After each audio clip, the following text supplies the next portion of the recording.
Sian Gaza nag-react sa pasabog ni Jam Villanueva. Confirmed yung splok ko noon. Nagbigay ng reaksyon si Sian Gaza kaugnay ng kontrobersyal na Instagram stories ni Jam Villanueva patungkol sa kanyang breakup kay Anthony Jennings. Sa isang Facebook post, binalika ni Sian ang kanyang mga naunang pahayag noong ika-25 ng Setyembre taong 2024, kung saan inilahad niya ang tungkol sa umano'y espesyal na relasyon ni Maris Racal at Anthony Jennings. Ayon kay Sian, matagal na niyang napansin ang kakaibang koneksyon at mga kilos ni Maris at Anthony na tila hindi lang basta magkaibigan. Isa sa mga unang indikasyon na binanggit ni Sian ay ang isang birthday post ni Maris, kung saan may cake na ipinagdiwang sa loob ng eroplano. Aniya, the fact na may pa-cake sa loob ng eroplano.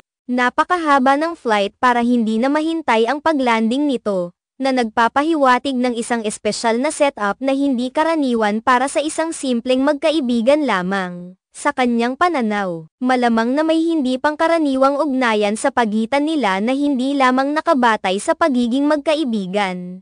Ipinunto rin ni Sian ang umano'y double date na kinasasangkutan ng dalawa, kung saan kasama nila ang isang sikat na celebrity couple. Binanggit din niya ang isang video kung saan makikita si Maris at Anthony na magkahawak kamay at tila sweet sa isa't isa. Ayon kay Sian, walang pagdududa na may malalim na relasyon sa pagitan nila, dahil sa mga kilos at mga detalyeng hindi maitatanggi. Tulad ng kanilang pagsusuot ng magkaparehong sapatos na karaniwang isinasagawa ng mga magkasintahan. Dahil sa mga naunang obserbasyon na ito, sinabi ni Sian na hindi na siya nagulat nang makita ang mga revelations ni Jam Villanueva tungkol sa relasyon ni Maris at Anthony. Ayon pa sa kanya, ang mga pahayag ni Jam ay nagpatibay sa kanyang mga hinala at nagsilbing kumpirmasyon na may katotohanan ang mga usap-usapan. Confirmed ang splok ko noon, dagdag pa ni Sian, na tila nagbigay ng kasiguruhan sa kanyang mga dating suspecha hinggil sa relasyon ng dalawa. Mahalaga ring tandaan na sa kabila ng mga pahayag ni Sian, hindi pa nagbibigay ng direktang sagot o paliwanag sina Maris at Anthony patungkol sa issue. Ang mga reaksyon mula sa mga netizens at ang pagkakalantad ng mga pribadong detalye ng kanilang relasyon ay patuloy na umaabot sa publiko, kaya't ang mga artista ay nahaharap sa matinding scrutiny. Tila ang mga pahayag ni Sian ay nagbigay pansin muli sa kontrobersyang ito at nagpatuloy sa pag-usbong ng mga diskusyon ukol sa kanilang ugnayan. Sa ngayon, ang issue ay patuloy na binabantayan ng mga tao, at marami ang nag-aabang kung ano ang magiging reaksyon ni Maris at Anthony hinggil sa mga paglalantad ni Jam at ang mga pahayag ni Sian. Habang patuloy na lumalabas ang mga detalye at iba pang ebidensya,